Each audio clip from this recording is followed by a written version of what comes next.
ሰላም ጤና ይስጥልኝ የምንጊዜ ሚዲያ ቤተሰቦች፣ የዛሬው ጉዳያችን የፊታችን ቅዳሜና ማክሰኞ ሲልቨር ስፕሪንግ ሜሪላንድ በሚገኘው በአሜሪካን ፊልም ኢንስቲትዩት ወይም ኤኤፍአይ ሲልቨር ቲያትር ኤንድ ካልቸራል ሴንተር በሀበሻ ቪው አማካኝነት ለእይታ የሚቀርበው አፊኒ ፊልም ይሆናል። ማብራሪያ እንዲሰጡን 3 እንግዶች ጋብዣለሁ። ከሀበሻ ቪው ስራ አስኪያጅ ወይዘሮ ትዕግስት ከበደ ጋር ያደረግነውን ቃለ መጠይቅ አስቀድምና ከፊልሙ ደራሲና አዘጋጅ ጋር የተደረገውን የማስከትል ይሆናል። ፕሮግራሙን አዘጋጅቼ የማቀርብላችሁ ሪዮት አለሙ ነኝ። እንድትከታተሉ እንጋብዛለሁ። ትዕግስት፣ ግብዣዬን ተቀብለሽ ስለተገኘሽ በጣም ነው የማመሰግነው። እንደምን ዋላችሁ ሪዮቴ፣ አዳማጮቹም ደህና ናችሁ ወይ? እንደምን ናችሁ? እሺ፣ እንግዲህ ከ4 ወራት በፊት ሀበሻ ቪው በማልታ እና በለንደን ያዘጋጀው የኢትዮጵያ ፊልም ፌስቲቫልን የተመለከተ ቆይታ አድርገን ነበር። በወቅቱ እንዲታዩ ከመረጣችኋቸው ፊልሞች አንዱ አፊኒ አሁን ደግሞ አሜሪካ በሚካሄደው የአፍሪካ ፊልም ፌስቲቫል ላይ በሀበሻ ቪው አማካኝነት ይተላለፋልና ነው ደግመን መገናኘታችን። እስኪ ስለ ፌስቲቫሉ እንዲሁም አፊኒ እዚህ ፌስቲቫል ላይ እንዴት ለመሳተፍ እንደቻለ ንገሪን። እሺ፣ በጣም ነው የማመሰግነው ሪዮቴ። እንዳልሽው የዛሬ 4 ወር ለመጀመሪያ ጊዜ በማልታ በተዘጋጀው የኢትዮጵያ ፊልም ፌስቲቫል እንዲሁም ደግሞ በ5ኛው በለንደን የተዘጋጀው ላይ አፊኒን አሳይተን ነበር። ሌሎችን ፊልሞች አሳይተናል። እንግዲህ አፊኒ ወደኛ ጋር ከመጣና እኛ የአፊኒን ፕሮዲውሰሮች እና ታለንቶች ሪፕሬዘንት ማድረግ ከጀመርን ጀምሮ ያደረግነው ምንድን ነው፣ ይሄ ፊልም በየቦታው በፌስቲቫሎች ላይ መግባትና መፎካከር አለበት በማለት ብዙ ቦታ አስገብተነዋል ማለት ነው። እንግዲህ ያው እንደምታውቂው የውጭ ሀገር ፌስቲቫል በጣም ኮምፒቲሽን አለው።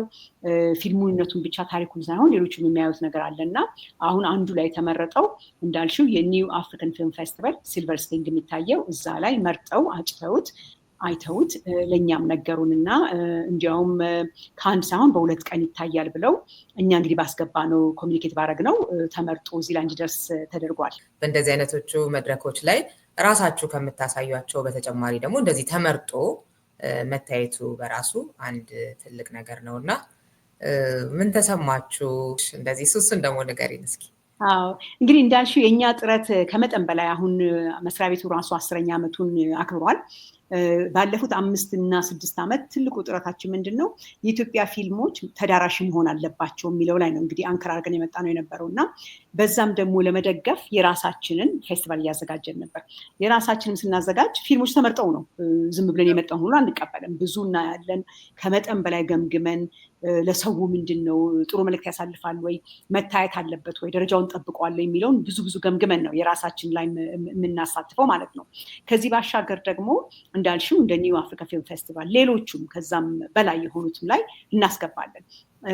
እንደተባለው እዚህ ላይ መመረጡ ትልቅ ነገር ነው። ምክንያቱም እኛ ሳንሆን ገምግመን እነሱ እንግዲህ አይተውት ይሄ ለዚህ ያዋጣል፣ ገበያ ጥሩ ፊልም ነው በማለት መርጠውታል። ኢትዮጵያን ብቻ ሳይሆን ሌሎቹም እንዲያዩት ነው። እንግዲህ ዋናው ለእኔ ፐርሰናሊም ቢሆን ከመስሪያ ቤቶቻችን ከባልደረቦች ጋር የምንወደው ፊልም ሰሪዎቹ ፕሮዲውሰሩም ቢሆን ዳይሬክተሩ፣ ጸሐፊውም ቢሆኑ ይሄንን ዝና ስትነገር በጣም ነው ደስ የሚላቸው። ምክንያቱም እነሱ ታግለው ፊልም መስራት ነው የሚፈልጉት። ብዙዎቹ ባለሙያ ፊልም ሰሪዎች ከመጠን በላይ ለገንዘብ ሳይሆን አንድ ቦታ ፊልሙ እንዲሰራ የሚሰሩት ይበዛል። ከመጠን በላይ እኔ እንደው እስካሁን ካጋጠመኝ ማለት ነው አንድ ደረጃ እንዲደርስ ይሄ ፌስቲቫል መሳተፉን። ሌላ ሰው ሲኒማ ቤት ትልቁ ምንድን ነው፣ ሲኒማ ቤት ውስጥ ሌሎቹ ትልልቅ ፊልሞች የሚታዩበት የውጭ ሀገሩ በ500-600 ሚሊዮን ዶላር የተሰሩ ፊልሞች የሚታዩበት ቦታ መታየቱ ትልቅ ክብር አለው ብዬ ገምታለሁ። ዝም ብሎ ተራ ቦታ ከማሳየት ማለት ነው። እና መጀመሪያ ለአፊኒ ቤተሰቦች ስነግራቸው የነሱ ደስታ ትልቅ ነው። እንግዲህ መጀመሪያ ለንደን ሄዳል ሲባል ደስተኛ ነበሩ ከመጠን በላይ። ከዛ ማልታ ሲባል ደግሞ እንደገና አሁን ደግሞ አሜሪካ ደረሰ። ከዛም በኋላ ደግሞ ብትፈቅድልኝ ፓሪስም ይሄዳል እንግዲህ እና ይሄ ቦታ ይሄዳል ሲባል ከመጠን በላይ ያ ሁሉ የለፉበት ስራ አንድ ቦታ መድረሱን ማየታቸው ደስተኛ ናቸው። ከዛ ደግሞ ከኔ ጋር የሚሰሩት ደግሞ ሁሌ የሚለፉ ከጀርባ እኔ አሁን አንቺ ጋር እገናኛለሁ፣ ሚዲያ ላይ እገባለሁ። ከኔ ጀርባ ግን ከመጠን በላይ የሚለፉ ብዙ ሰራተኞች አሉ። የነሱ ደግሞ ሌላው ደስታው ትልቅ ነው እና ለእኔም ደስ የሚለኝ ምንድን ነው የፊልም ባለሙያዎች ሲደሰቱ የሰሩት ነገር አንድ ቦታ ሲደርስላቸው የኔ ባልደረባዎች ደግሞ ለፍተው ይሄ ነገር ሲፈጸም ከመጠን በላይ ገንዘብ ከሚያመጣው በላይ ደስተኛ ያደርገናል ማለት ነው። ምክንያቱም ኢንዱስትሪያችን ከአንድ ደረጃ ከፍ እያደረግን እየሄድን ነው ማለት እና በጣም ነው ደስተኛ የሆኑት ሁላችንም። እኔም ራሴ እንደ አዲስ ነው የምሆነው ሁሌ። ይሄ እንግዲህ 10ኛ ዓመቴ ነው ይሄን ስራ ስሰራ ስፔሲፊካሊ የኢትዮጵያ ፊልም ኢንዱስትሪ ላይ። ኤቭሪ ታይም ግን ሲገባ አንድ ቦታ ስቲል ደስ ይለኛል። ምክንያቱም የማየው ከራሴ ሳይሆን ከዛ ፊልም ሰሪው አንጻር ስለማየው ማለት ነው እና የለፉበትን አንድ ቦታ ደርሶላቸዋል ብለን እናያለን። በጣም ደስ ይላል። እንዳልሹ ነው በኢትዮጵያ ውስጥ እንግዲህ ከኪነ ጥበብ ጋር የተያያዙ ስራዎች የሚሰራው ምን ያህል ለገንዘብ ነው? በጣም ቀላል የማይባል ቁጥር ያለው ሰው ለፍላጎቱ ሲል የሚሰራው ነገር ስለሆነ እንደዚህ አይነቱ አጋጣሚ ደግሞ እጅግ በጣም የሚያስደስት ነው የሚሆነው። ስንት ችሎታ ያላቸው ልጆች ተቀብረው ስራቸው ሳይታይ ሊቀሩ ይችሉ ነበር እና ሀበሻ ቪው በዚህ ረገድ ትልቅ ስራ እየሰራ ነው። ሌሎች አስተዋጽኦቹ እንዳለ ሆነው በዚህ ጉዳይ ላይ ብቻ እንኳን ትልቅ ስራ እየሰራ ነው። የፈለገ ቆንጆ ነገር ቢሰራ ደግሞ ኮኔክሽን ያስፈልጋል፣ ሌላው የገንዘብ አቅም ያስፈልጋል አይደለ? ወደ ዓለም መድረክ ስራዎችን ለመውሰድ እሱን እንደ ድልድይ እየሆናችሁ ነው እናንተ እና እሱ ትልቅ ነገር ነው ብዬ አስባለሁኝ። እንግዲህ ቀጥሎ ደግሞ ፓሪስም እንደሚሄድ ነግረሽናል። እስኪ የቅዳሜና ወደሱ ከመምጣታችን በፊት የቅዳሜና የማክሰኞ ላይ ጋብዣቸው እስኪ አድማጮቻችንን። በጣም ነው የማመሰግነው ሪዮቴ። እና እንግዲህ አሁን አሜሪካን በይበልጥ ደግሞ በዋሽንግተን ዲሲ እዛ አካባቢ ያላችሁ ሲልቨር ስፕሪንግ፣ አሌክሳንድሪያ ምንም ምክንያት የላችሁም ይህን ፊልም አለማየት ማለት ነው። እኛን የምታውቁ ሰዎች ምንድን ነው የምንወስዳቸው ፊልሞች ወይ እዚህ ደረጃ የምናደርሳቸው ትንሽ ለየት ያሉት ናቸው። ዛሬ አስቋችሁና አሳዝኗቸው መለስ የሚሉት ሳይሆኑ ትልቅ መልእክትና እንዲሁም ደግሞ አስተዋዋቂ ናቸው በማለት ነው እየገመገምን ይህን ያህል ጊዜ የምንለፋባቸው ማለት ነው እና አፊኒ በኋላ ደራሲውም ዳይሬክተሩም ስለሚያወሩት በጣም በቆንጆ የተሰራ በ2024 እንግዲህ ያለፈው ዓመት የተጨረሰ ፊልም ነው።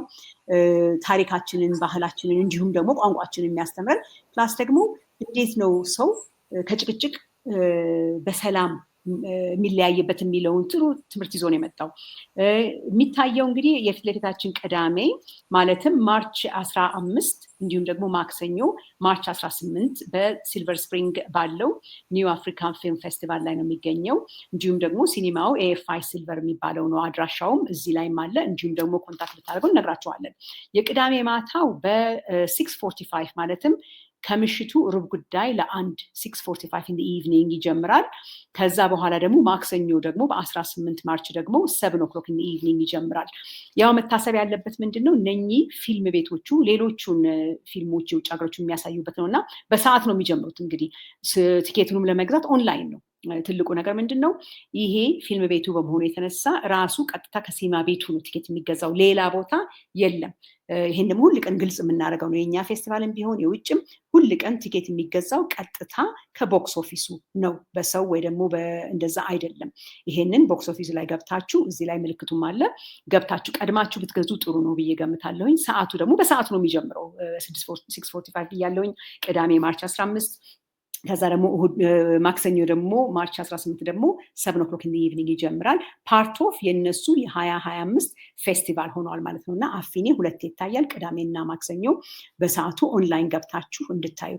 ይሄን ደግሞ ሜሴጅ ካመለጣችሁ ደግሞ ያው ሪዮቴም ምንጊዜ ሚዲያ ሊነግራችሁ ይችላል። እኛም ደግሞ ሶሻል ሚዲያችን ሃንድል ላይ ብትገቡ መቼ እንደሚታዩ ፕሮግራሞቹ መቼ እንደሆነ በስንት ሰዓት እንደሆነ ማየት ትችላላችሁ። ወይ ደግሞ መልእክትም ላኩልኝ ብዬ አቀርባለሁ። እንግዲህ ግብዣ ነው የምንሰጣችሁ። ይሄ ትልቅ ፊልም ነው። መታችሁ ኢንዱስትሪውን ለማገዝ ብቻ ሳይሆን የተመረጠ ቆንጆ ለየት ያለ ፊልም ለማየት ነው። እኔ ራሴ እንግዲህ አሁን 6ኛ ነው ሳየው። የማይበት ምክንያት ምንድን ነው የፊልሙ ታሪክና መልእክት በተለያየ ጊዜ ባየሁት ጊዜ ለየት ብሎ ያሳየኛል ማለት ነው።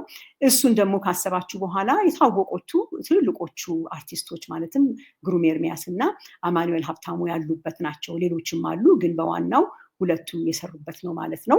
በጣም ቆንጆ ፊልም ስለሆናችሁ መታችሁ እንድታየው ጋብዛለሁ። እሺ እንግዲህ አድማጮቻችን ስክሪኑ ላይ በምታዩት ኤፍአይ ሲልቨር ቲያትር ኤንድ ካልቸራል ሴንተር 8633 ኮልስቪል ሮድ ሲልቨር ስፕሪንግ ሜሪላንድ በመገኘት ያው እዚህ አካባቢ ያላችሁ ብዙዎቻችሁ ታውቁታላችሁ ቦታውን። በተገለጸው አይነት መንገድ ትኬት በማግኘት እንድትመለከቱት እንጋብዛችኋለን።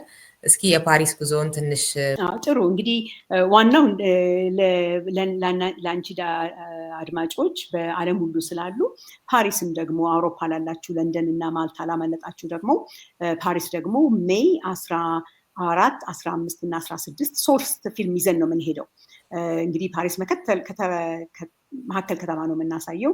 ሶስት ፊልሞች ይዘን ሄዳለሁ። አንዱ አፊኒ ይሆናል ማለት ነው። አርብ ዕለት ሜይ 14ቱ አፊኒ እንደገና አውሮፓ ላሉት እንደውም ፓሪስ ብቻ ሳይሆን ከሆላንድም ከጀርመንም እንመጣለን ብለውናል። ይህን አጋጣሚ ለመጠቀም ያም አለ ማለት ነው። ዋናው እንግዲህ ለአውሮፓ ለምትኖሩት ይሄ ነው።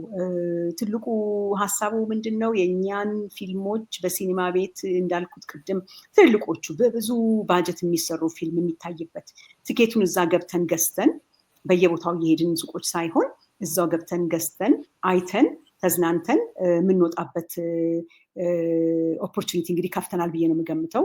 ያው ለንደን ያሉት በጣም ያውቃሉ። አሁን ደግሞ ሲልቨር ስፕሪንግም የመጀመሪያችን አይደለም ስንመጣ፣ ከዚህ በፊት መተናል፣ 2-3 መተናል። አሁን ደግሞ ይሄንን ከፍ ያለ ፊልም አምጥተናል ብለናል። የአውሮፓ ያላችሁት ደግሞ የፓሪሱን ቀን ጠብቆ ማለት ነው እንግዲህ የፓሪሱ እንዳልኩት በዛ አርብ በ15 ላይ እዛ እንመጣለን። 3 ፊልሞች እናመጣለን። ዳይሬክተሮቹም እንዲሁም ሌሎቹንም ሰዎች ይዘን እንመጣለን ማለት ነው። እንግዲህ ያኔ ተዘጋጅታችሁ ጠብቁን። መልእክታችን ይሄን ይመስላል። እኛም ጋር አላዳረሳችሁም እንዳትሉን እየሞከርን ነው እንግዲህ በየቦታው። አዎ እንግዲህ ተገኝታችሁ በየአካባቢያችሁ እንድትከታተሉ እንድትመለከቱ አስተያየት እንድትሰጡ ነው። እኛም ደግሞ እንግዲህ በአካባቢያችን መጥቶልናል። ወይ ቅዳሜ ወይ ማክሰኞ ሄደን እናያለን እና ከዛ በኋላ ደግሞ ምንለውን እንላለን። ለአሁኑ ግን የሀገራችን ፊልም አካባቢያችን መጥቷል። ሄደን እንየው። ቆንጆ ስራ እንደምናይ ተስፋ አደርጋለሁኝ። በሀበሻ ቪው በኩል ትልቅ ነገር እየተሰራ ነው። የሀገራችንን ፊልሞች ከማስተዋወቅ ረገድ ወደ ዓለም መድረክ እንዲሄዱ ከማድረግ ረገድ እና እንግዲህ ኢትዮጵያውያን ፊልም ሰሪዎችንም ጭምር የሚያስደስት ጉዳይ ነው። ይሄ የአፊኒን ብቻ ሳይሆን ማለት ነው። አንደኛ ያው የሀገራችን ልጆች ሲሳካላቸው ደስ ይላል። ሁለተኛ ደግሞ ነገኛም እኮ እንደዚሁ ልንሆን እንችላለን የሚልም አይነት ስሜት ይፈጥራልና በጣም ደስ ይላል። ትጅዬ በመጨረሻ ሳልለው ባላልፈው የምትዩ ከአፊኒ ጋር የተያያዘ ወይም ሌላ ጉዳይ ካለ መድረኩ ክፍት ነው። በጣም ነው የማመሰግነው። እንግዲህ አሁን ምንድነው ትልቁ ለእኛ ሁል ቀን በራችን ክፍት ነው የምንለው። አሁንም ቢሆን ለሚቀጥለው ዓመት እየገመገምን ነው። እንግዲህ አሁን በዓመት ወደ 6 ፌስቲቫል ነው የምናዘጋጀው። አንዳንድ ሀገሮችን ጨምረናል። የምንጨምርበት ምክንያት ምንድነው? ሰው ከመጠየቁ የተነሳ ነው እና ኤክስፖዥሩን በማግኘቱ ነው ማለት ነው። እና ፊልም ሰሪዎች ብዙ ጊዜ ኢትዮጵያ ያሉ ናቸው እኛ ጋር የሚመጡት ወይ ቢሮችን የሚመጡት ወይ ሰው ስለሚያውቀን። በዚሁ መልዕክት ማሳለፍ የምፈልገው ከእንግዲህ ወዲህ ደግሞ ውጭ ሀገር ያሉት የኢትዮጵያ ፊልም ሰሪዎቻችን 2 ኦልሬዲ ኮንታክት አድርገናል። አንዱን እንደውም መርጠናል ሌላ ሀገር የተሰራና ዋናው ኢትዮጵያዊ ወይንም ኢትዮጵያዊ ኦሪጂን የሆኑ ፊልም ሰሪዎች እስከሆኑ ድረስ ውጭ ያሉትም እኛን ኮንታክት ማድረግ ይችላሉ። ማለት የግድ በሰው መምጣት የለባቸውም። ቀጥታ እኛን ፈልገው ወይ ሶሻል ሚዲያችን ላይ መልዕክት ቢልኩልን ወይ ስልክ ቢደውሉ ወይ ቢሮ ቢደውሉ፣ እንዲሁም ስልካችን የታወቀ ነው እና የእነሱንም ማየትና መገምገም አለብን ብዬ ገምታለሁ። ምክንያቱም የሆነ ሰዓት ላይ ኢትዮጵያ ውስጥ ብቻ የተሰሩ ፊልም ለመሰላቸው ሰዎች ማስተካከያ ለመስጠት ስለፈለኩ ነው ማለት ነው። ለሚቀጥለው ለንደን ለምናገኘው 2 ከሌላ ቦታ የመጡ ፊልሞችን ያው ኢትዮጵያዊ ነክ የሆኑትን እየገመገምን ነው። ብዙ ፊልሞች እጃችን ላይ የመጡ ነው። አሁን በጣም ደስ የሚለው ምንድነው ለየት ያለው አሁን ሀበሻ ቪው ሲባል ለቀልድ የተሰራ ፊልም ሳይሆን ስታንዳርዱን የጠበቀና ሲሪየስ የሆነ ሰው 1 2 3 እያለ ማየት የሚችለውን ፊልም እንደምንፈልግ ገብቷቸዋል ባለሙያዎቹ። እኛም ጋር ሲመጡ ያንን የመሰለ ከዚህም እየበለጠ ነው እንግዲህ ትልቁ። እኔ እስካሁን እንዳልኩሽ 10 ዓመት እዚህ ቀጥታ ኢትዮጵያ ፊልም ኢንዱስትሪ ውስጥ እየሰራሁ ነው ያለሁት እና ያየሁት ምንድነው በየዓመቱ የሚመጣው እየተሻለ ስለመጣ በጣም ደስተኛ ነን። ሆፕፉል ነን። በቃ ኢንዱስትሪው እያደገ አክሰሱ በሩ ከተከፈተለት ቆንጆ ስራ እየተሰራ ይመጣል ማለት ነው እና መልዕክት ማቅረብ እሱ ጋር ግን እንደውም የሚባለው መጥፎ እየሆነ እንደሄደ ነው የሚነገረው። በአንዳንድ ሁኔታዎችም ሲታይም እንደዛ ይመስላል። ግን እናንተ እንግዲህ ከብዙ መሀል ስለምታዩ ስለምትመርጡ እሱ እድል ስላላችሁ ሊሆን ይችላል። እሱ ላይ ትንሽ ብትይ እንደውም አልባሰበትም እንደ የሚል አስተያየት ሊመጣ ይችላል። እንግዲህ እንደውም ጥሩ አነሳሽ። ምንድነው መሰለሽ ግልጽ ሆኖ መነጋገሩ በጣም ኢምፖርታንት። ቅድም እንዳልኩሽ ለገንዘብ የሚሰራና ለፊልም ኢንዱስትሪው ፍቅር የሚሰራ በጣም የተለያየ አለ። ሁለት አይነት እኔ አሁን ለምሳሌ ኢትዮጵያ ብዙ እየቆየሁ ነው፣ ስመጣ እየቆየሁ ነው እና ቢሮም ያሉን ስታፍ አንድ አይነት መንገድ ላይ እየገባን ነው ማለት ነው። ትልቁ ነገር ምንድን ነው ለገንዘብ ቶሎ የሚሰሩ ፊልሞች አሉ፣ ወዲያው ብቻ ገንዘብ አግኝቶ እንደገና ለመስራት ማለት ነው። ይሄ ማስ ፕሮዲውስ እንደሚደረግ ያን ደግሞ ሲሆን ለኳሊቲው ለታሪኩ ምን የሚቀራለ ምንም የታወቁ ተዋናኞችን ቢኖሩበት አንዳንዴ እንደገና ማታዩ ሊሆን ይችላል። ያንን ያየ ሰው ሊሆን ይችላል፣ አላጋጠመ ይሆናል። ለእኛ ደግሞ በአጋጣሚ በዚህም ባለንበት ስራ እንዲሁም ደግሞ ከመጠን በላይ ሲኒማ ቤቶች የሚገቡትን ፊልሞች ወይ ደግሞ ብዙ ጊዜ እኛ ጋር የሚመጣው ምንድነው ፊልሙ ከመጨረሱ በፊት ነው። እንግዲህ አሁን ለምሳሌ አፊኒ ከመጨረሱ ከአመት በፊት ነው እኛ ጋር መነጋገር የጀመረው፣ ሳያልቅ በፊት ማለት ነው። ስለዚህ ጊዜ ነበረ ለማየት ለገምገም፣ ይሄ ለኛ ይሆናል ወይ ለምሳሌ ሰብታይትሉ መሆን አለበት የሚለውም ለመነጋገርና ለመመካከር ችለናል ማለት ነው። በዚሁ ያክል ደግሞ አቅም ኖሮት የተሰራ ፊልም ነው ይሄ። ሌሎች ደግሞ አቅሙ የላቸውም፣ ታሪኩ ጥሩ ሊሆን ይችላል፣ እሱንም ይሞክራሉ። እኛ እንዳልኩሽ በሳምንት ምናልባት 1 ወይ 2 ፊልም እያየን ነው። ያን ያክል ፊልም ባይሰራም እኛ ጋር የሚመጡትን ሁሉንም እናያለን። ምክንያቱም ለሁሉም እድል እኩል ለመስጠት በማለት ነው። እና ከምናየው እርግጠኛ ነኝ ብዙ አለ ማንወስዳቸው አለ። ያም ደግሞ ምክንያቱ ምንድን ነው እንዳልሽው ለአጭር ጊዜ ተሰርቶ ወይ ደግሞ ቶሎ ያችን በ3 ቀን ወይ 4 ቀን ወይ በወር ተሰርቶ ለመጨረስ የተደረጉትን ለእኛ አይመጥንም ብለን የምንመልሰው አለ። በዛም ያክል ደግሞ በጣም ጥሩ ባጀቱ ትልቅም ሳይሆን በትንሽ ባጀት ቆንጆ እየሰሩ የሚያወጡ ሰዎች አሉ። በእኛ አስተያየት የምንመርጣቸው እኛ ፊልም ከአመት እየተሻሻለ መጥተዋል ነው የምንለው። ያ ምንድን ነው ከብዙ ከምንመርጣቸው ትንሹን ስለምንቀበል ማለት ነው። ይሄ ነው። ሌላው ሁለተኛ ሁሉም ሰው ማወቅ ያለበት ምንድን ነው፣ እርግጠኛ ነኝ ያውቃሉ፣ ለሲኒማ ቤት በስነስርዓት የሚሰራ በትልቅ ሀሳብና አስተዋጽኦ የሚሰራና ግን ነገ ሲኒማ ቤት ገብቶ ወዲያ ወደ ዩቱብ የሚላክ አይነት ፊልም ደግሞ ለጊዜያዊ የተሰራ ነው ብዬ ነው የምገምተው። ታሪኩ ጥሩ ቢሆንም ወይ ደግሞ እንትን የሚሰራባቸው ምክንያቶች ይለያያሉ። አሁን ዳፊኒ አመት ፈጅቶ ተገምግሞ በየቦታው እየሄደ ክብሩን ጠብቆ ያያል። ከዛ በኋላ ያው ሁሉም ሰው እንደሚያውቀው ወደኛ አፕሊኬሽን እንደሚመጣ ያውቃል፣ ፊልሙ ፌስቲቫሉን ጨርሶ እንትን ሲል ማለት ነው። ሌላው ደግሞ በዛው ደግሞ ቶሎ አሁን ይታይልኝ ተብሎ የሚሰሩ አሉ እና እየተበላሸ ነው የሚሉትም ልክ ናቸው። በእኛ አስተያየት ደግሞ እኛ የምንመርጣቸው እየተሻሻሉ በአመት እየተሻሻሉ መጥተዋል ብዬ ገምታለሁ። ይሄ ይመልሳል ብዬ አስባለሁ። እንግዲህ እሺ፣ በጣም ነው የማመሰግነው ቲጂ። ኦኬ፣ በጣም እግዚአብሔር ይስጥልኝ። ጥሩ ጊዜ አሳለፍን። እውነት ነው።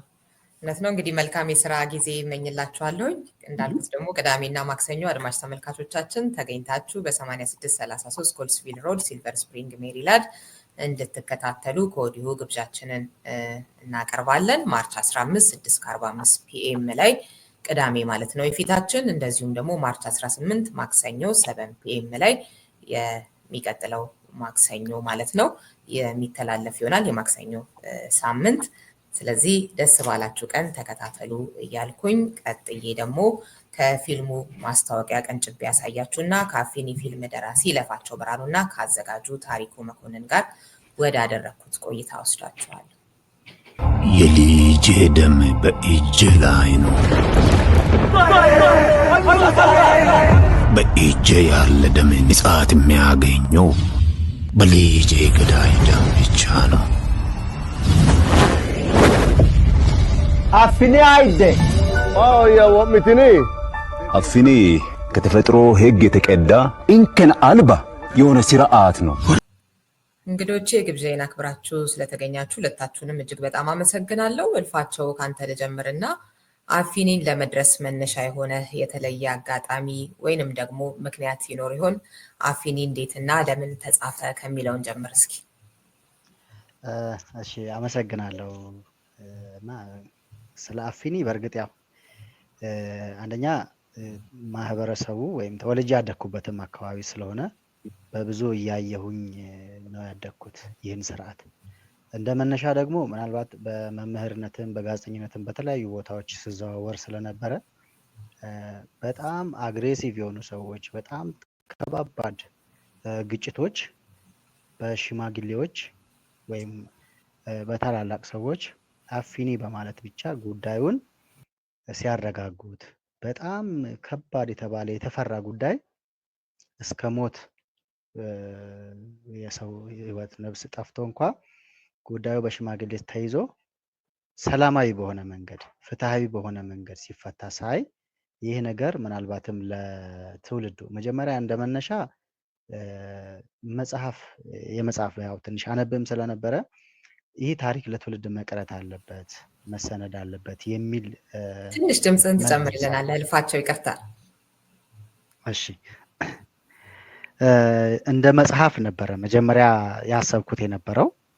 ምክንያቱም ይሄ በጣም ትልቅ ለሀገሪቷ ስፔሻሊ ደግሞ ከቅርብ ዓመታት ወዲህ ለምናየው አንደኛ የእርስ በርስ አለመከባበር፣ አንዳችን ለአንዳችን ያለን የትብብር ማነስ፣ አለመደማመጥ በሀገሪቷ እየተፈጠሩ ላሉ ሁከት ብጥብጦች በራሱ እንዲህ አይነት ቱባ ባህሎቻችን ነባር ስርዓቶቻችን ለትውልድ ቢተርፉ ሀገርን ማዳን ይችላሉ የሚል እሳቤም ስለነበረኝ ነው እንደ መጽሐፍ ለማሰብ የተነሳሁት መጀመሪያ። ከዛ በኋላ ነው ምናልባት ሁሉም ጋር ደግሞ ተደራሽ መሆን የሚችለው በፊልም ሰውን እያዝናና እያዋዛ ማሳየት ይችላል ማስተማር ይችላል የሚለው ሀሳብ አዘን ብሎ ነው ለፊልም ስክሪፕትነት ያበቃሁት። እሺ አመሰግናለሁ። ታሪኩ ደግሞ ወደ አንተ ልለፍና ከአፊኒ ጋር እንዴት ተገናኛችሁ? በምን ወደድከው የሚለውን ደግሞ ትንሽ ሂድበት እስኪ። እሺ አመሰግናለሁ። ከአፊኒ ጋር ያገናኘን እንደሚታወቀው ያው ለፋቸው ብርሃኑ ነው። እሱ አፊኒን ድርሰት ጽፎ ከመጣ በኋላ ፊልሙን ድርሰቱን ወደ ፊልም በመቀየር ፕሮሰስ ውስጥ ያው ብዙ ነገሮች ታልፈዋል እና እኔም ተወልጄ ያደግኩት እዚሁ ሐዋሳ ነው። ስለ አፊኒ በስም ብቻ ነበር የምናውቀው። ስክሪፕቱን ካነበብን በኋላ ግን አፊኒ የሲዳማ ትልቅ እሴት እንደሆነ እሱ ቅድምም እንደገለጸው ትላልቅ ግጭቶችን ማብረድ የሚችል ማቆም የሚችል ስርዓት እንደሆነ በደንብ ተረድተናል። እኔም እንደ ዳይሬክተር በደንብ አንደርስታንድ ያደረኩት ምንድነው ፍልስፍናው የአፊኒ ፍልስፍና እውነት ላይ የተመሰረተ መሆኑ እውነት በምትገለጽበት በሁለቱም አይነት መንገድ በእምነትም በራሽናላይዝ ወይም በማስረጃ በማቅረብ ባለው አመለካከት ውስጥ የሲዳማ ማህበረሰብ ሁለቱንም ነገር በአፊኒ በሚባል ስርዓት ባላንስ አድርጎ ፍትህ ሳይጓደል ፍርድ መስጠት እንደሚችሉ ያወቁበት ወይም ደግሞ ያወቅንበት ይህንን ደግሞ ለዓለም ሕዝብ በፊልም ደረጃ ቢቀርብ ሞር ያው ተቀባይነት ይኖረዋል በሚል ህሳቤ ውስጥ የተሰራ ፊልም ነው አፊኒ። እሺ አመሰግናለሁ።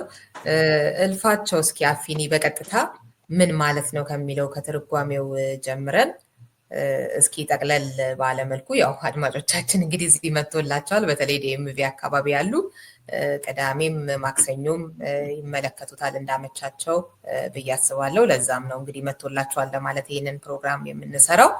እስኪ ስለ አፊኒ መታወቅ አለበት ብለህ የምታስባቸውን ነገሮች ትርጓሜውን ጨምሮ ጥቂት በለን እልፋቸው። እሺ አፊኒ ማለት ጥሬ ቃል ወይም ትርጉሙ ሰማችሁ ወይ አወቃችሁ ወይ እንደማለት ነው። ያም ማለት አንድ ጉዳይ ሲከሰት የተከሰተውን ነገር ወይም የተፈጠረውን ነገር ሰምታችሁታል ብሎ አንደኛው ለሌሎች እንደማድረስ ነው። ይሄ የሚያሳየው ምንድነው? ዲሞክራሲያዊ የሆነ ውይይትን ነው፣ አሳታፊነትን ነው። አፊኒ ማለት በራሱ አሳታፊነት ነው። ምክንያቱም ከሁለት በላይ የሆኑ ሰዎች በተቀመጡበት ቦታ ሁሉ ሲዳማ ውስጥ አፊኒ አለ። አንደኛው አንድ ነገር ቢያደርግ አንዱ አይደለም። በነገራችን ላይ እዚህ ላይ እንትን ማለት ያለብን ለግጭት ወይም ለሌሎች ነገሮች ብቻ እንዲህ አይደለም አፊኒን የምንጠቀመው። ሲዳማ ባለበት ቦታ ሁሉ አፊኒ አለ። ይህ ማለት ለሀዘን፣ ለደስታው፣ ለየትኛውም ውሳኔ ሲያስተላልፍ አፊኒ ብሎ መክሮን። ስለዚህ አፊኒ እውነት ላይ መሰረት ያደረገ ዲሞክራሲያዊ አሳታፊነትን መሰረት ያደረገ ሁሉም በጉዳዩ ተወያይተው ለምሳሌ አንድ ጉዳይ ቢከሰትና ትልልቅ አባቶች በተቀመጡበት ትንሽ ልጅ እንኳን ህፃን ልጅ ቢቀመጥ ወይ ሴት ልጅ ማንኛውም እንኳን በጉዳዩ ላይ ጉዳዩ የሚመለከተው ሁላ እንኳን ቢቀመጥ በዚህ ጉዳይ አንተስ ምን ትላለህ ተብሎ ሀሳብ መስጠት ግዴታው ነው፣ ሁሉም ማለት ነው።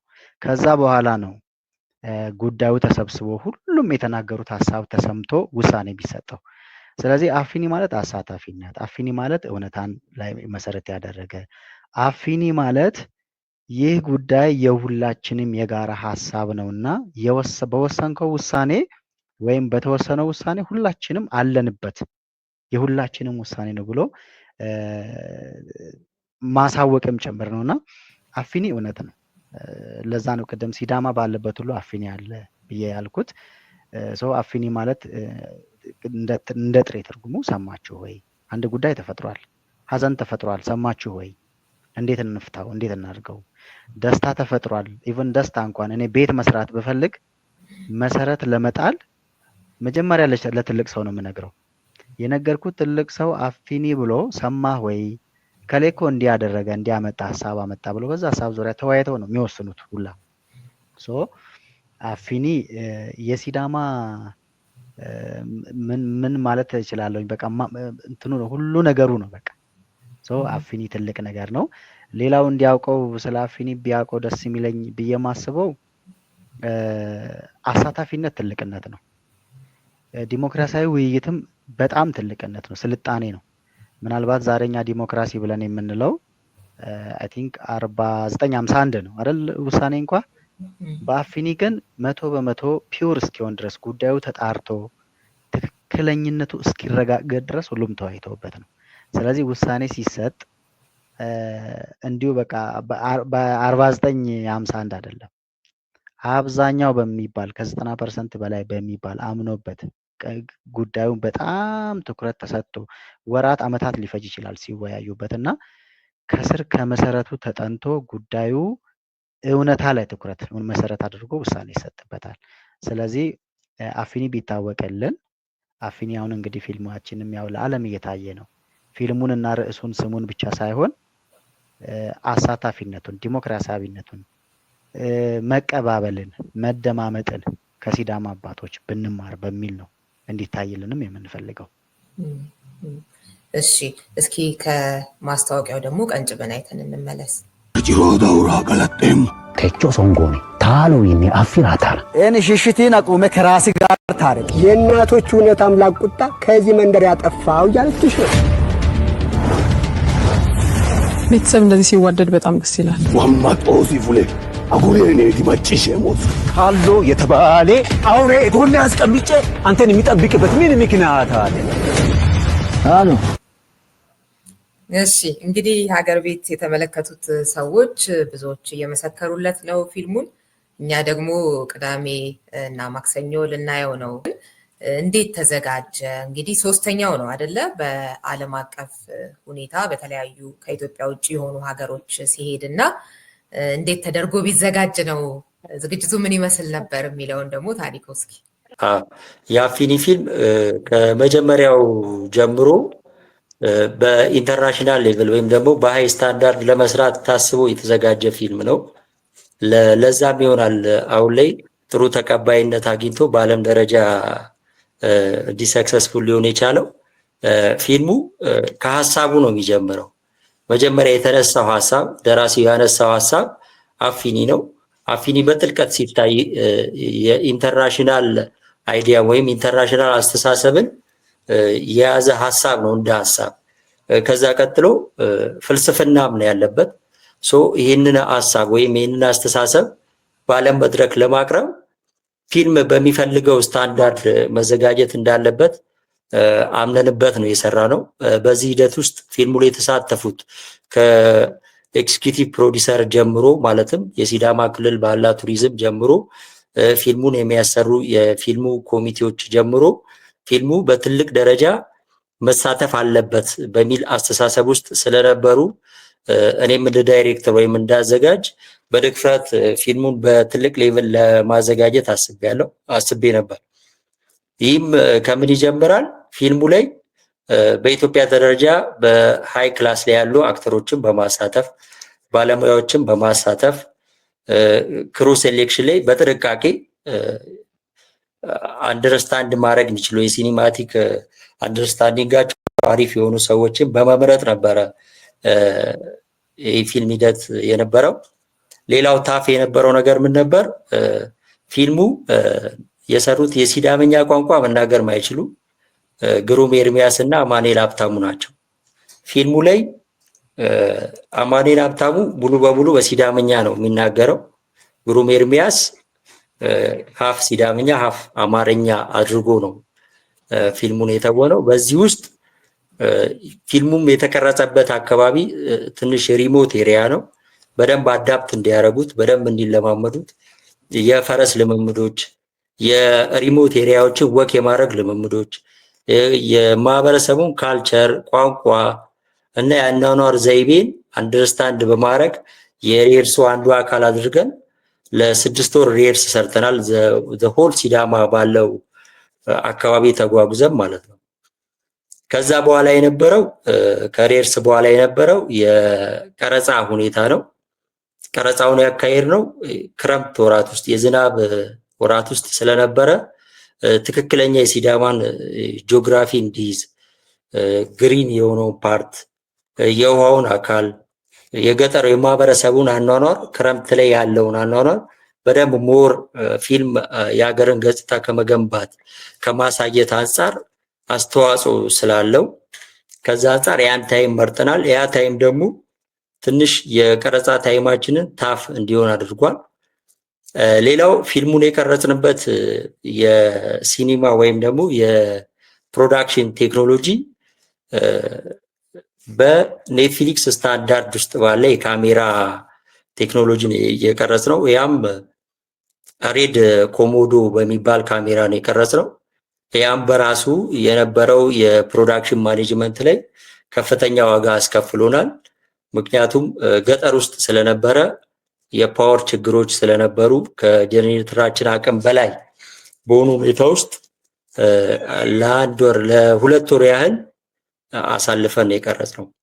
ከዛ በተጨማሪ የፖስት ፕሮዳክሽን ላይ የኤዲቲንግ ላይ የነበረው ጉዳይ ኤዲተሩ ሲዳመኛ ቋንቋ አንደርስታንድ ካለማድረጉ አንጻር የተቀረጸበት ፎርማት ትንሽ አዲስ ስለነበረ ያኛውም በራሱ የ6 ወር የኤዲቲንግ ታይም እንዲወስድ አድርጓል። በዚህ ሁኔታ ውስጥ ነበረ አፊኒ ፊልም የፕሮዳክሽን ታይሙን ያሳለፈው ማለት ነው። የሚገርም ነው እንግዲህ ከማስታወቂያው ላይ እንዳየነው እንደዚሁም ከፖስተሩ ላይ ሙሉ ለሙሉ ነው። በተለይ አማኑኤል አይመስልም እሱን ራሱና በቃ በደንብ ስታየው ስታደምጠው ምናምን እሱ እንደሆነ መገመት የሚቻለው እንጂ በደንብ አድርገው ሆነው እንደሰሩት እንግዲህ ምስክርነቶች ሲሰጡ ሰምቻለሁኝ።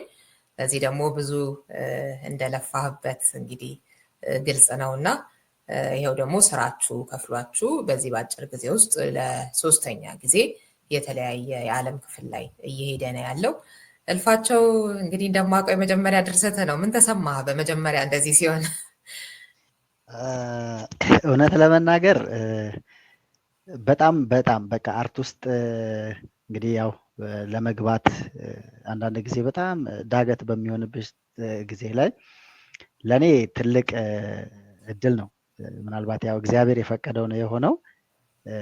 አንደኛ የመጀመሪያ ስክሪፕት፣ የመጀመሪያ ስራ፣ የመጀመሪያ ድርሰት በዚህ ልክ በዓለም ደረጃ በዓለም አቀፍ ደረጃ ተወዳጅ መሆን መቻሉ በራሱ ሲቀጥል እንግዲህ ዳይሬክተሩ እንዳለው በጣም ዋጋ ከፍሎ ነው የሰራው። እኔ መጀመሪያ አፊኒን አምጥቼ ወይም እንደ ድርሰት ሳወራው ሀሳቡ ትልቅ ነው፣ ይሄን ትልቅ ፊልም እናደርገዋለን ነው ያለው። እንዳለውም ተሳክቷል፣ እግዚአብሔር ይመስገን።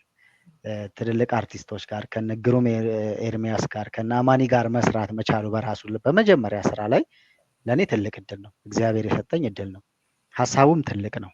ስለዚህ እኔ ደግሞ ይህን የተከበረ ትልቅ ባህል ለዓለም መትረፍ የሚችል ሰላምን ማምጣት የሚችል አፊኒ ብለን ሰማችሁ ወይ ብለን ተነጋግረን መፍታት የምንችልበትን ትልቅ ባህል ለሀገሬ ከዛም አልፎ ለዓለም ማስተዋወቅ በመቻሌ በጣም ትልቅ ኩራት ነው የሚሰማኝ። በዚህ እንግዲህ እንደ ድርሰት የተጻፈውን ድርሰት ዋጋ የሚኖረው ነፍስ የዘራው ዳይሬክተሩ ነው። ይህ ደግሞ እንዲሆን ያመኑበት በራሱ እንደ ክልል መንግስት ብዙ ጊዜ ያው የፊልም ስራዎች በመንግስት አይደለም ብዙም የሚሰራውና የክልሉ መንግስት በራሱ ይሄን አምኖበት ይሄን ባህል ለዓለም ማሳየት አለብኝ፣ ትልቅ ባህል ነው፣ ትልቅ እሴት ነው ብሎ በተለይም የክልሉ ባህል ቱሪዝም ቢሮ ኃላፊ አቶ ጃጎ ጉዳዩን በጣም በሚገርም ሁኔታ በቃ ከ5 ዓመት በላይ ዋጋ ከፍለውበት ነው ያሰሩትና ክቡር ፕሬዝዳንቱንም ጨምሮ እውነት ለመናገር በጣም ነው ማመስገን የምንፈልገውና የተሰማኝን ነገር በቃላት ለመግለጽ ያው ይከብዳል። ብቻ በጣም ደስተኛ ነኝ። እግዚአብሔር ይመስገን። በጣም ደስ ብሎናል ነው የምለው። ተሳክቶልናልም። ደስ ይላል በጣም። እንኳን አብሮ ደስ አለን። የሀገራችን ጉዳይ ነው። የሀገራችን ፊልሞች ደግሞ እንደዚህ በውጭ ዓለም ሲታዩ ለሁላችንም ነው ደስታው እና እንኳን ደስ አላችሁ፣ እንኳን ደስ አለን ማለት እፈልጋለሁ። ታሪኩስ ከዚህ ቀደም የሰራቸው ስራዎች አሉ? ምን ይመስላል? እስኪ ስለ ዘታሪያንም ትንሽ በለን እስኪ። እሺ፣ ያው ፊልም ስራ ውስጥ ረጅም ጊዜ ነው ያሳለፍኩት። ኢትዮጵያ ውስጥ ያው በተለያየ ሌቭል ፊልሞች ይሰራሉ። በሁሉም ፊልም ሌቭሎች ውስጥ አልፍ ያለው ከ10 ዓመት በላይ በፊልም ሙያ ውስጥ ነው ያሳለፍኩት። ነገር ግን አፊኒን በሰራንበት ሌቭል ፊልም ሰርቼ አላውቅም። የመጀመሪያዬ ነው እና ፊልም መስራት በሚል ሀሳብ ውስጥ ማለትም እኛ ሀገር አንዳንዴ ያለ የቪዲዮን የሌሎች ፊልም የሚሰሩበት መንገዶች ስታንዳርድ ስለሌላቸው ብዙ ጊዜ ወደ ዓለም ሚዲያ ለመምጣት ይከብዳቸዋል። ያ ምንድነው በፊልም ስታንዳርድ ያለ ማቅረብ ችግርም የበጀትም የሌሎች ጉዳዮች ችግር ሊሆን ይችላል። ከዛ ተያይዞ በዛ ሌቭሎች ውስጥ የተወሰኑ ፊልሞችን ሰርቻለሁ። አፊኒን ግን ከመሰረቱ ስንሰራው በስቲ በተሻለ ሌቭል መምጣት ቢችል ላይክ ዋናው ቤዚካሊ ኔትፍሊክስ ነው። ኔትፍሊክስ ሪኳየርመንቶችን ያቀረበበት መንገድ እኛ መስራት በዚህ ሪኳየርመንት መሰረት መስራት ብንችል የዓለም ሚዲያ ላይ መቅረብ ይቻላል በሚል ሀሳብ ውስጥ ሆኖ ነው አፊኒ የተሰራውና እዚህ አስተሳሰብ ውስጥ የሁሉም ሰው አስተዋጽኦ ነበረበት። ከቀድም እንደገለጽኩት ከኤክስኪዩቲቭ ፕሮዲሰር ጀምሮ ግሩም ኤርሚያስ መጀመሪያ ስክሪፕቱን አይቶ ሀሳቡን ተረድቶ ይሄ የአፊኒ አስተሳሰብ የዓለምን የፍትህ ስርዓት መዋጋት የምንችልበት እኛ ቀደምት የሆንን የፍትህ ስርዓት ያለን ህዝቦች መሆናችንን ማሳየት የምንችልበት ነገር ነው በሚል እሳቤ ውስጥ ሆኖ ነው እሱም ዋጋ የከፈለው። አደሴም አማንም እንደዛ ነው ዋጋ የከፈለበት። ከዛ በኋላ ክሩ ላይ የተሳተፉት ካሜራ ላይ የቢሊ ፕሮዳክሽኖች ቢሊ መኮንን ነው ሲኒማቶግራፈሩን የያዘው፣ የእሱ ግሩፖች ኮስቲዩም ላይ የዝናዊት ስክሪን ፕሌይ ላይ እነ ሚኪያስ ሁሉም ሰው በስታንዳርዱ ልክ ለመስራት ፊልሙ ካሰብነው ስታንዳርድ ተነስተው ሁሉም ሰው ዋጋ ከፍሎበታል እዚህ ፊልም ላይ እና አፊኒ ፊልም ለኔ እንደ መጀመሪያ ፊልም ነው የምቆጥረው። በትልቅ ሌቭል ወይም ደግሞ በትልቅ ደረጃ ፊልም መስራት እችላለሁ ብለን ዋጋ የከፈልበት ፊልም ስለሆነ እኔ እንደ መጀመሪያ ፊልም ነው ማየው። ሌላው በዚህ ውስጥ ፊልምን መስራት ብቻ አይደለም። ፊልምን አሁን እኛ ኔትፍሊክስ ላይ እናስገባለን፣ ፌስቲቫል ላይ እንሳተፋለን ብቻ ብሎ መስራት አይደለም። እዚህ ላይ አበሻ ቪው ትልቅ እርዳታ አድርጎልናል። ፊልማችን በማልታ፣ በለንደን፣ ፈረንሳይ እንዲሁም አሁን አሜሪካ ላይ እና ሌሎች የፌስቲቫል እና ኢንተርናሽናል ስትሪሚንግ ላይ እንዲሳተፍ ይሄ ፊልሙ ይመጥናል ይሆናል ብለው እንዲሳተፍም አበሻ ቪው አብሮን እየሰራ ነው ያለው። ይሄ ምንድነው የኢትዮጵያ ፊልም በእንደዚህ አይነት ቼን ውስጥ ወይም በዚህ አይነት ሲስተም ውስጥ መሰራት ከተቻለ ፊልማችን ዓለም ላይ ወጥቶ መታየት የሚችልበት መድረክን ወይም መሳተፍ የሚችልበትን ሁኔታ አፊኒ አሳይቶናል። ይህም ደግሞ ከመጀመሪያው ጀምሮ ፊልም ያው ከስክሪፕት ነው ከድርሰት ነው የሚጀምረው። ከዛ ጀምሮ ፋይናል ሆኖ ዲስትሪቢዩትድ እስኪሆን ድረስ ባለው ፕሮሰስ ውስጥ ያለውን ስታንዳርድ ጠብቆ መሄዱ ያው ለዚህ ፊልም ጠቅሞታል ብዬ አስባለሁ። አዎ እንግዲህ ያነሳቸው ነጥቦች አሉ። አንዳንዴ አቅም ይኖርና አይደለ የመስራቱ ችሎታ ይኖርና ያለንበት ሁኔታ ደግሞ አቅማችንን ላይ ያሳይ ይችላል። ማቴሪያሎች ይገኛሉ ወይ እንደዛ የሚለው ወደ ዓለም እንዲደርስልን እንደ ሀበሻ ቪው አይነት ሰዎች ደግሞ ትልቅ አስተዋጽኦ አላቸው እና አንድ ሰው አቅም ስላለው ችሎታ ስላለው እውቀት ስላለው ብቻም አይደለም እንደዚህ አይነት ኦፖርቹኒቲዎችን የሚከፍቱ ሰዎች ያስፈልጋሉ፣ ድርጅቶች ያስፈልጋሉ። ቅድም እልፋቸውም ሲያነሳው የነበረው የክልሉ መንግስት የተጫወተውን ሚናም እንደዚሁ አንስቷል እና ስንት የተቀበረ ችሎታ አለ፣ ስንት የተቀበረ እውቀት አለ ብዬ አስባለሁ። እናንተም ከዚህ ቀደም ታሪኩ ሌሎች ስራዎች እንደሰራ ስትነግረን አቅም ቢኖር እንግዲህ ብዙ እንደዚህ አይነት ነገሮችን መስራት ይቻላል እና እሱን ነገር ሳስብ አዝናለሁ። ስንት የተቀበሩ ችሎታዎች አሉ የሚለውን ማለት ነው። ለማንኛውም እድሉ ሲገኝ እንደዚህ ችሎታችሁን ማሳየት ችላችኋል። ይሄ ለሌሎችም ሰዎች ማበረታቻ ነው፣ በተለይ ደግሞ ለታዳጊ ወጣቶች እና አንዳንዴ ዝም ብሎ መስራት አይደል ቀኑ ሲመጣ ይነሳል እና እንደዚህ ጊዜው ሲመጣ መንገዶች ሲከፈቱ ያልተሰራ ነገር ግን መንገድ ሲከፈትም የምታወጣው ነገር የለም እና መስራታችሁን ቀጥሉ። እንደዚህ ይወጣል። በጣም ደስ ብሎኛል ደግሞ በእንዲህ አይነት መንገድ ሀገራችንን ባህላችንን እያስተዋወቃችሁ ችሎታችሁን እየገለጻችሁ ስለሆነ እልፋቸው ወደ አንተ ሊሂድና እንግዲህ በርካታ ጉዳዮችን ማንሳት የምንችል ይመስለኛል። ነገር ግን ካለውም ሰዓት አንጻር ስለ አፊኒ ቢታወቅ የምትለው ወይም ደግሞ ሌላ መጨመር የምትፈልገው ሀሳብ ካለ እሱን ጨምርልን። እሺ አሁን አንድ ያነሳሽው ነገር አለ። ምክንያቱም ብዙ የተቀበሩ ልጆች ብዙ የተቀበሩ ችሎታዎች በየቦታው አሉ። ኢትዮጵያ ላይ የፊልም ኢንዱስትሪ ያለው አዲስ አበባ ላይ ብቻ ይመስል ሁሉም ያለው እዛ ነው። አንድ ማዕከል ላይ ነው ተሰብስቦ ያለው። በጣም በክልላችን ለዚህ ምቹ ነው።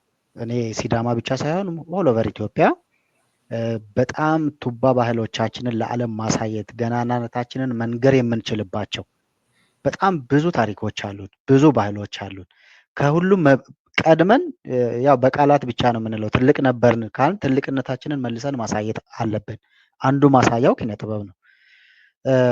እንደ ክልላችን ደግሞ ስመለስ በጣም ብዙ መስራት የሚችሉ ልጆች፣ በጣም ብዙ መጻፍ የሚችሉ ልጆች፣ አካባቢው በራሱ መልክዓ ምድሩ፣ ታሪኩ፣ ባህሎቹ ለመስራት ምቹ ናቸው እና የአቅም ጉዳይ ነው እና እንደዚህ አሁን ለምሳሌ ታሪኩ መኮንን ሐዋሳ ላይ ሲሰራ ነው የኖረው።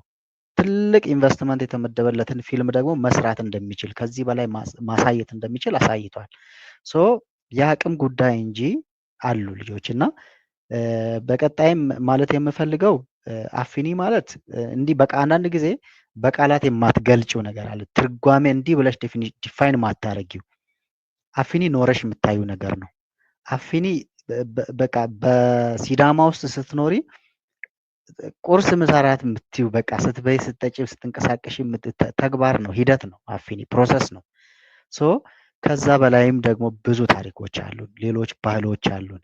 አሁንም በቀጣይ የክልሉ መንግስት የባህል ቱሪዝም ስፖርት ቢሮ አሁንም በቀጣይ ሌላ ስራ ለመያዝ እንቅስቃሴ ተጀምሯል። በተለይም እንዲህ ባህሉን ለዓለም ማሳየት የሚችል ስራ ለመስራት ዝግጅት ላይ ነን። በእኛ በኩል ድርሰታችንን ያው እንደ ሙያችን አቅርበናል።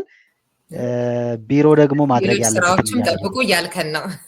በትክክል እና እንደው አንድ ነገር ማለት የምፈልገው ብዙ ጊዜ እንዲህ አይነት ባህላዊ ነገሮችን ባህልን፣ ቋንቋን ለማሳደግ የመንግስት ብቻ ግዴታና ኃላፊነት አይደለም።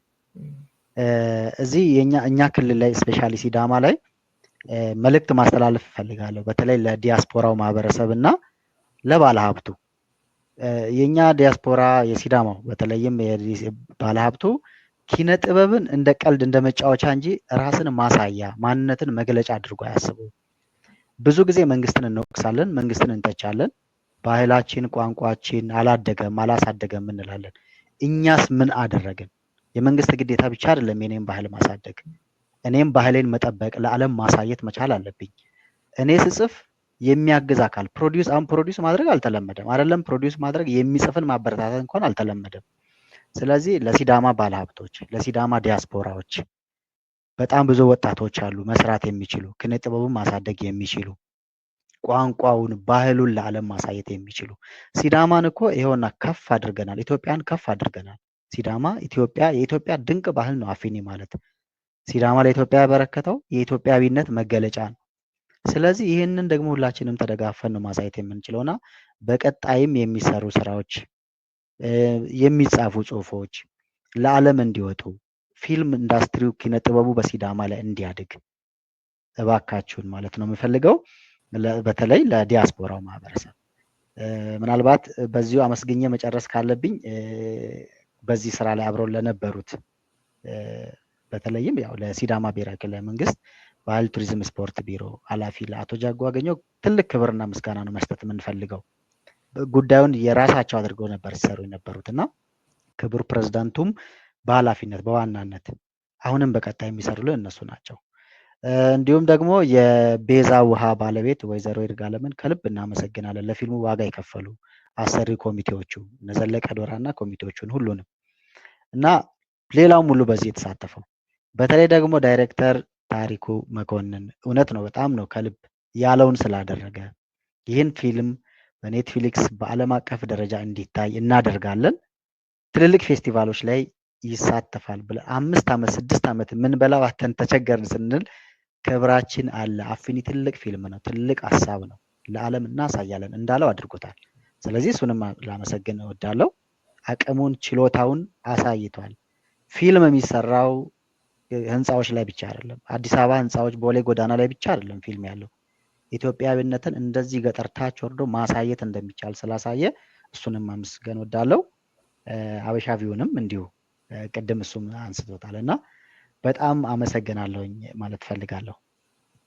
እሺ እኔም አመሰግናለሁ። ታሪኩ ወደ አንተ ልለፍና በቀጣይ ዘታሪያን ኢንተርቴይንመንት ያሰበው ነገር ካለም እሱንም ጨምረህበት ስለ አፊኒ ደግሞ ሳልል ባላልፈው የምትለው ነገር ወይም ደግሞ ስለሌላ ጉዳይ ካለ መድረኩ ክፍት ነው። ሚዩት ነህ። ስለ አፊኒ ኦልሬዲ ብዙ ነገር ተብሏል። ማንም ሰው ያሰበውን ነገር ማድረግ እንደሚችል ያሳየንበት ነው። ስለዚህ በክልልም በኢትዮጵያ ውስጥም ያሉ የፊልም ሰሪዎች አካባቢያቸው ላይ ያለውን ባህል ማሳየት የሚችሉበት መንገድ እንዳለ ያሳየንበት ስለሆነ እዚህ ላይ ስለ አፊኒ ብዙ ማለት አልፈልግም። ነገር ግን አፊኒ ፊልም ላይ የተሳተፉ ያው ከመጀመሪያው ሀሳብ ከማመንጨት ጀምሮ ያው ከለፋቸው እስከ አበሻ ቪው ባለው ፕሮሰስ ውስጥ የተሳተፉ ሁሉንም በጣም ጀግና ክሩ ነበረ። የአፊኒ ክሩ በጣም ጀግና ዋጋ የከፈሉ ፊልም መሰራት በማይችልበት ሁኔታ ውስጥ ከባድ ዋጋ የከፈሉ የፊልሙ ክሮች በጠቅላላ ብዙ ስለሆኑ እያንዳንዳቸውን መግለጽ አልችልም። ክሮይን በጣም ማመስገንና ማድነቅ ፈልጋለሁ። እዚህ ውስጥ ደግሞ በጣም ትላልቅ አክተሮች ግሩም ኤርሚያስ እና አማኑኤል ሀብታሙ ዋጋ ከፍለዋል። እጅግ በጣም ዋጋ ከፍለዋል። ከ6 ወር ሬርስ የ3 ወር ቀረጻ እስኪያልቅ ድረስ ሐዋሳ ለ9 ወር ቆይተዋል። በእንደዚህ አይነት ዋጋ ስለከፈሉ እነሱንም ማመስገን እፈልጋለሁ። ሌሎችም ኮረሶች አሉ ወይም ፊልሙ ላይ የተሳተፉ ሌሎች የፊልሙ አካላት እነዚህንም ማመስገንና ማድነቅ ፈልጋለሁ። የሲዳማ ሽማግሌዎች ፊልምን አብዛኛዎቹ እንኳን ሰርተው አይተው አያውቁም። ነገር ግን በተሳተፉባቸው የአክቲንግ ወይም በተሳተፉባቸው ሙያ ላይ ፕሮፌሽናል ሊያደርግ በሚችለው መንገድ ፊልምን በደንብ አድርገው ነው ናቹራሊ የሰሩትና እነሱንም ማክበር ማድነቅ እንፈልጋለን እጅግ በጣም ዋጋ ስለከፈሉ። ሌላው ምንድነው ፊልም መስራት በጣም ቀላል ነው ለባለሙያው። ነገር ግን ፊልምን የሚያሰራው አካል ፊልምን አንደርስታንድ አድርጎ ዓለም ላይ ተጽዕኖ ማምጣት ይችላል በሚል እምነት ውስጥ የገንዘብም ቢሆን የሞራል የተለያዩ ዋጋ የከፈሉ ከፊልም ኮሚቴ አባል የነበሩ ወንድማችን ዘለቀ ዶላ፣ ካይቱ ዱባለ፣ አዘርት አየለ፣ ይርጋለም እና ልደት ማሩፋ እነዚህ ለ5 ዓመታት የሲዳማ ባህል መታየት አለበት፣ የሲዳማ የአፊኒ ስርዓት ለዓለም መገለጽ አለበት በሚል ያለሙያቸው ነገር ግን ይሄ ነገር ዋጋ ያመጣል ብለው እጅግ በጣም ዋጋ ከፍለው ሰርተዋል ያለሙያቸውና እነሱም እጅግ በጣም ላከብራቸውና ላመሰግናቸው ፈልጋለሁ። የሲዳማ ክልል ባህልና ቱሪዝም ያው የሲዳማ ክልል አስተዳደርም እዚህ ፊልም ላይ ፊልሙ ባህላችንን ያስተዋውቃል በሚል ሀሳብ ውስጥ ከ5 ዓመት በፊት ይህንን ሀሳብ አምነውበት በጀት መድበው እንዲሰራ በማድረጋቸው የሲዳማ ክልል ባህልና ቱሪዝም አቶ ጀጎ አገኘው፣ የሲዳማ ክልል አስተዳደር ርዕሰ አስተዳደር ክቡር አቶ ደስታ ሌዳሙም እና በውስጡ ያሉ ወይም የካቢኔ አባላት ልናመሰግናቸው ይገባል። ምክንያቱም ፊልምን አንደርስታንድ አድርጎ ለዚህ ዋጋ መክፈል ከባድ ስለሆነ እዛ ሙያ ውስጥ ስላለን ማለት ነው። እነዚህን ማመስገን እፈልጋለሁ። አት ሴም ታይም እንደ ዘታሪያን ደግሞ እኛ በደቡብ ክልል ውስጥ በሐዋሳ ከተማ ላይ ነው የሚገኘው እና ሐዋሳ ከተማ የደቡብ ኢትዮጵያን ሴንተር ያደረገ ወይም ሁሉንም ብሔረሰብ ያቀፈ ከተማ ነው። ሁሉንም በተለይ ደቡብ ላይ ካሉ 46 ብሔረሰቦች ሁሉንም አቅፎ የያዘ ከተማ ነው። እኛም በስራ አጋጣሚ ብዙ ቦታዎችን ለማየት ችለናል። ምንድነው ዓላማችን? ልክ እንደ አፊኒ ስርዓት አፊኒ የሲዳማ የእርቅ የኮንፍሊክት ሪዞሉሽን መሰረት ያደረገ ስርዓት ነው። አደሴም በሌሎች ብሔረሰቦች ለምሳሌ በአላባም፣ በሀዲያም፣ በከምባታም፣ በወላይታም በጋቦ ማህበረሰብ ውስጥም እንደዚህ ሊታዩ የሚገባቸው ትላልቅ ድንቅ ባህሎች አሉና የኢትዮጵያ ታሪክ የተለያዩ የብሔር ብሔረሰቦች ድምር ውጤት ከመሆኑም አንፃር በፊልም እኛ ከደቡብ ያለውን ከምስራቅም ከምዕራብም ብቻ አዋተን ኢትዮጵያን ሊገልጹ በሚችሉ ሁኔታዎች ላይ መስራት ነው። ኔክስት ላይ በጋሞ ዱቡሻ ስርዓት ላይ እንደ አዘጋጅ እየተዘጋጀን ያለ ነው እና ይህንንም ስራ እንደ አፊኒ የጋሞ ማህበረሰብ ሊያስተዋውቅ ይችላል፣ ሊያሳይ ይችላል በሚል እየሰራ ነው። ይህን ሀሳብ ሳጠቃልለው እኛ ብሔረሰቡን ማንኛውንም ብሔረሰብ በተለይ ባህል ለዓለም መተዋወቅ በሚገባው ደረጃ ለምሳሌ አፊኒ ሲዳማን በኢትዮጵያ ውስጥ ማየት ነው ሀሳባችን። ምክንያቱም ከዚህ ኮንትሪቢዩትድ የሆነ ባህል ስለሆነ ማለት ነው። ጋሞ ውስጥም ሲኬድ ድቡሻ በጋሞነት ኢትዮጵያን መግለጽ ነው፣ በጋሞ ባህል ውስጥ ኢትዮጵያን መግለጽ ነውና ከዚህ አስተሳሰብ ተነስተን ፊልሞቻችን ባህላችንን ታሪካችንን መግለጽ በሚችሉበት ሁኔታ ቋንቋውንም የተለያዩ ብሔር ብሔረሰቦች ያሉበት ሀገር እስከሆነ ድረስ ቋንቋቸውም ፊልምን መሰራት እንደሚችል ሌሎችም የሚዲያ ጉዳዮች መሰራት እንደሚችሉ አምነን እየሰራን ያለ ነው። ይሄ ነው ያለኝ ሀሳብ። እሺ ሁለታችሁንም በጣም ነው የማመሰግነው። አድማጭ ተመልካቾቻችን እንግዲህ የፊታችን ቅዳሜና እንደዚሁም ማክሰኞ ቅዳሜ 6:45 ፒኤም ላይ እንደዚሁም ደግሞ ማክሰኞ 7 ፒኤም ላይ በአፊ ሲልቨር ቲያትር ኤንድ ካልቸራል ሴንተር ይቀርባል ፊልሙ አፊኒ ማለት ነው። ሄዳችሁ እንድታዩት በዲኤምቪ አካባቢ ያላችሁን መጋበዝ እፈልጋለሁ። አሜሪካን ፊልም ኢንስቲትዩት ወይንም ደግሞ አፊ ሲልቨር ቲያትር ኤንድ ካልቸራል ሴንተር ነው የሚቀርበው። ተገኝታችሁ ተከታተሉ ለማለት ወዳለሁኝ። እንግዶቼ ስለነበረን ቆይታ በጣም አመሰግናለሁ። እኛም ከልብ እናመሰግናለን።